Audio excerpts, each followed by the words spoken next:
पाकिस्तान तहरीक इंसाफ जो है उसकी कोर कमेटी का आज जो इंतहाई अहम इजलास है और जिसमें बहुत अहम फैसले मुतवक्के हैं। हम ये कोशिश कर रहे हैं कि पार्टी के कन्वेंशन मुनक़्क़द करें मुल्क भर में, और इसका आगाज़ खैबर पख्तूनख्वा से कर रहे हैं। वर्कर्स कन्वेंशन तमाम पार्टियां कर रही है, NP आजकल कर रही है, जमात इस्लामी के कन्वेंशन आए रोज़ होते हैं। और इस मुल्क में जो हालात हैं, तो पार्टी जो हमारे कायदीन हैं और अकाबिरीन, उन्होंने कन्वेंशन से पहले ये सोचना शुरू किया कि जी हमारे कन्वेंशन पे फिर हमले होंगे और हमारे कन्वेंशन को सबोटाज किया जाएगा, तो इसके लिए हम पहले से क्यों ना अदालत से रजू करें। यानी आप इससे अंदाज़ा लगा सकते हैं कि पाकिस्तान तहरीक इंसाफ कितनी डिस्क्रिमिनेटरी और ट्रीटमेंट के हवाले से खाइफ है कि इसके साथ जो ट्रीटमेंट हो रही है वो पाकिस्तान की किसी और सियासी पार्टी के साथ नहीं हो रही है। तो लिहाजा ये चंद चीज़ें थी आपको बताने की।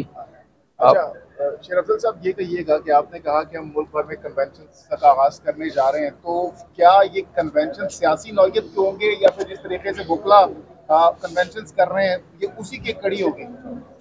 वकला कन्वेंशन एक अलहदा सिलसिला है जिसका पार्टी कन्वेंशन से ताल्लुक़ नहीं है। ये वर्कर्स कन्वेंशन होते हैं जिसमें वर्कर्स इकट्ठे होते हैं, इलेक्शन सर पे हैं और तमाम पार्टियां अपने हलकों में अपनी स्ट्रेटजीज़ बना रही हैं। पाकिस्तान तहरीक इंसाफ और इनके वर्कर्स का भी हक है कि वो अपने मुताल्लिका सूबाई कौमी हलकों में वर्कर कन्वेंशन करे, अपने उम्मीदवारान के बारे में जो है डिस्कशन करें पोलिंग स्टेशन के हवाले से, क्योंकि इलेक्शन जो है वो बिल्कुल सर पे हैं। लेकिन लेकिन शेर अफजल मरवत साहब, ये कहिएगा कि क्या आपको नहीं लगता कि जो PTI के लीडरान है जो कि इस वक्त अंडरग्राउंड है, छुपे हुए हैं, उनको नहीं चाहिए कि वो सरेंडर करें, आए सामना करें, अगर बेगुनाह है तो खुद को बेगुनाह साबित करें कि कैंपेन शुरू कर दें? ये नहीं हो सकता कि भाई वो छुपे रहेंगे, इससे नुकसान नहीं होगा आपके ख्याल में पार्टी को? देखिए, गुनाहगार और बेगुनाह का सवाल तो नहीं है। जो पाकिस्तान तहरीक इंसाफ के जितने भी लीडर्स अंडरग्राउंड हैं, एक पहली बात तो ये सब जो हैं अपनी मर्जी से अंडरग्राउंड नहीं है।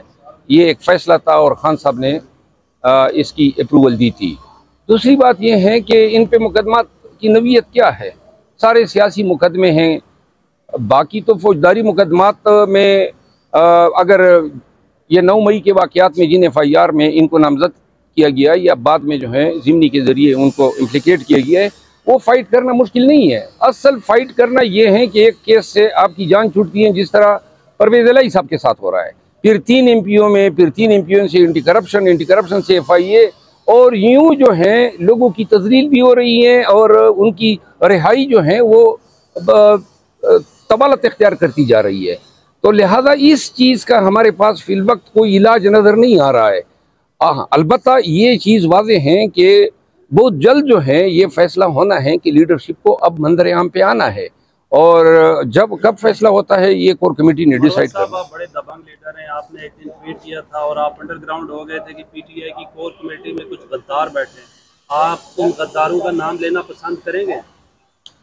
ये सवाल का जवाब तो मैं कई दफ़ा दे चुका हूँ। नाम लेना पसंद करेंगे? मैं आपको अर्ज करूँगा ना, मैं नाम लेने से घबराने वाला आदमी नहीं हूँ, ठीक है ना। लेकिन बात यह है कि पार्टी के कुछ जो हमारे सीनियर अकाबिरीन है, उन्होंने मुझे इससे मना किया है। तो लिहाजा अब आप मुझे लड़वाए नहीं अपने पार्टी से, और जो फैसला उन्होंने किए हैं वो मुझे बसर चश्म कबूल है। अमार बेटे की डेथ की खबर आई है, तो क्या बात उसके इलाज के लिए जो दिया जा रहा था? देखें जी, बात यह है कि आपको पता है कि पाकिस्तान में जब से इमरान खान साहब की हुकूमत गई और पॉलिटिकल विक्टिमाइजेशन शुरू की गई, जिसमें आपने देखा कि कोई ना कोई इवेंट्स, जैसे कि कोई अगर पुरअमन एहतजाज कर रहा है, कोई अदलिया की आज़ादी के लिए आवाज़ उठा रहा है, तो लोगों को गिरफ़्तार करके अंदर डाला गया। और इसी की एक कड़ी ये भी है कि आर्मी ने इस जो अमार हैं इनके वालिद को जो है वो गिरफ़्तार किया और उनसे मुलाकात करने की इजाज़त नहीं दी गई। वो बेचारा बच्चा, क्योंकि वो बिल्कुल छोटा सा था और उसके डेफिनेटली जो है बाप होता है, उससे मोहब्बत होती है, इंटरेक्शन होती है, तो वो बेचारे को वो तड़पता रहा कि मेरी मुलाकात एक करवा दी जाए। देखें ये कौन सा ऐसा सिस्टम है, कौन सा ऐसा कानून है जिसके तहत ना घर वालों से मुलाकात करवाई जाती है, ना भाइयों से मुलाकात करवाई जाती है, बहनों से, रिश्तेदारों से और वकला से भी मुलाकात नहीं करवाने की इजाज़त दी जाए। ये किस कानून के तहत हो रहा है? पाकिस्तान की हिस्ट्री में पहली दफ़ा ये हम देख रहे हैं। और कोई ये हमारे देखें ये हमारे पाकिस्तानी हैं, ये कोई दुश्मन जो है ना ममालिक से आए हुए लोग नहीं। यहाँ पर तो दुश्मनों को प्रोटोकॉल दिए जाते हैं, जो वहाँ से आपने देखा कुलभूषण यादव वाला मामला, प्रोटोकॉल दिए जाते हैं, लॉयर्स की भी एक्सेस है, सारा कुछ है। लेकिन सिर्फ़ और सिर्फ उन्होंने पाकिस्तान तहरीक इंसाफ का झंडा उठाया है तो उनके लिए वो जुर्म बन गया है। गुज़ारिश ये है कि उस बच्चे की डेथ उसके बाप से ना मिलने की वजह से हुई। और आज आप देख लें कि पूरा मुल्क जो है वो इसके ऊपर जो है वो अफ़सोस कर रहा है और पूरे मुल्क जो है वो इस वक्त गम की हालत में जा चुका है। कल यकीन माने जब देखा तो हमारी वो कोर कमेटी की मीटिंग थी, उसके अंदर भी पूरा हमारा डिस्कशन ही ये होती रही और एजेंडा ही ये रहा कि देखें एक तरफ जितने लोग गिरफ्तार हैं और भी जो ऐसे ही उठाए गए हैं, शेख रशीद साहब का आपको पता है, हसान न्याजी का आपको पता है, इमरान रियाज का पता है, हर रोज़ लोग उठाए जाते हैं और बिल्कुल गायब कर दिए जाते हैं। इसी तरह इनके हवाले से कल जो वाक़या आया, हम पूरा दिन इसी हवाले से बड़ा परेशान है और अभी तक वो वीडियो सामने सर्कुलेट कर रही हैं तो दिल बहुत रंजीदा है। और ये बड़ा जुल्म है, बड़ी जुल्म की इंतहा है। रियासत का काम होता है कि अपने शहरियों के बुनियादी हकूक़, उनकी प्रोटेक्शन करना, जान और माल की हिफाजत करना, उनको इंसाफ मुहैया करना, उनको प्रोटेक्शन देना कानून के मुताबिक। ये नहीं होता कि रियासत ही अपने मुल्क के अंदर जो लोग होते हैं उनकी दुश्मन बन जाए।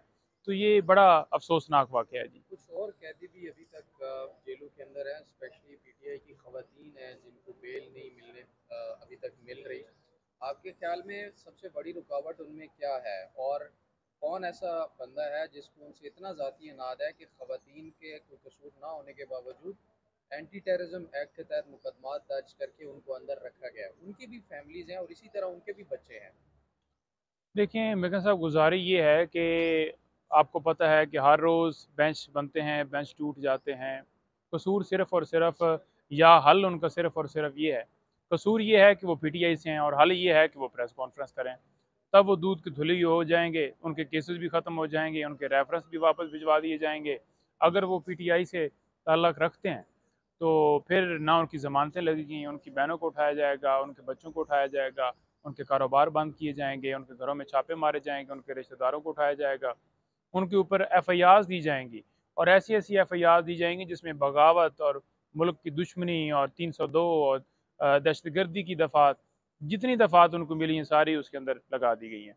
और देखें हमारा जो माशरा, हमारा जो मुल्क है और हमारा जो मज़हब है, वो औरत के साथ बड़ा उसके ऊपर लीनिएंट व्यू है कि एक तरफ अगर मर्द हो और औरत को प्रायोरिटी दी जाती है। इसी तरह कानून की ज़ुबान में भी हमेशा जहाँ पर मर्द की जो है बेल वो उसके चांसेस कम हो और औरत की उस निस्बत जो है वो लीगली तौर पर भी व्यू होता है कि इसको बेल जो है ना वो ज़्यादा उसकी जो है जल्दी मिलनी चाहिए। लेकिन ऐसा नहीं है। यहाँ पर आप देख लें कि सड़क के ऊपर जो है बालों से घसीट कर पुलिस वालों ने उन्हें पकड़ कर जो है वो ले गए। हालाँकि ख़वातीन जो हैं वो पुलिस वाली हैं। अगर उन्होंने कोई कसूर किया है तो उसका पूरा प्रोसेस है कि उसके ऊपर कोई एफआईआर है या कोई ऐसा वो काम कर रही है, जिसके तहत वो अगर उसे अरेस्ट करे भी तो लीगली तौर पर करे। ये तो कोई नहीं है कि उसे बालों से पकड़े, पाँव से पकड़े, कोई बेचारे वो काँटों के साथ लग रही थी। वो आपने वीडियोज़ देखी, हर रोज़ देखी। तो ये किसी पाकिस्तान मुसलमान और ये तो है ही है, लेकिन दुनिया की किसी स्टेट में हमने नहीं देखा कि कहीं पे इस तरह से सलूक किया जाता है। कौन कर रहा है? हुकूमत पिछली तो चली गई है, अब ज़मानतें कौन नहीं होने दे रहा, जबकि सनम जावेद के वालिद ने कहा कि नवाज़ शरीफ और मरीम नवाज़ का भी इसमें हाथ नहीं है अभी। देखें अगर उनका हाथ नहीं है तो राना सनाउल्लाह साहब क्यों फिर प्रेस कॉन्फ्रेंस करते हैं कि इमरान खान साहब को साइफर केस के अंदर इतनी सज़ा होगी। अगर उनका हाथ नहीं है तो अता तारड़ साहब क्यों उधर जो बंदे का मर्डर होता है क्वेटा में तो अगले घंटे के बाद वो कहते हैं कि 302 का जो पर्चा है वो इमरान खान साहब के ऊपर होगा। अगर उनका रोल नहीं है तो अता तारड़ फिर क्या लेने आते हैं तोशाखाना की समात के अंदर? उनका रोल नहीं है। तो ये जो सारी कार्रवाइयाँ की गई और कहा जाता है कि इमरान खान को हम गिरफ्तार करेंगे, हर बंदे ने बोला, राना सनाउल्लाह ने बोला, उसकी पार्टी पीएमएल के जितने आपने लीडर्स देखे, हर एक बंदे ने बात की। तो वो क्यों कर रहे हैं? रोल उनका है, वो इससे भाग नहीं सकते। और जो वर्कर्स हैं, जो जैसे गिरफ्तार किया गया, उनका ही रोल है, किसी और का रोल नहीं है। और दूसरे नंबर पर ये है कि ये तो सिलसिला चलता आ रहा है ना। हुकूमत जो भी आती है वो पूरा उसको प्लान सेट दिया जाता है कि आपने ये करना है, अदालतों के ऊपर प्रेशर डाला जाता है।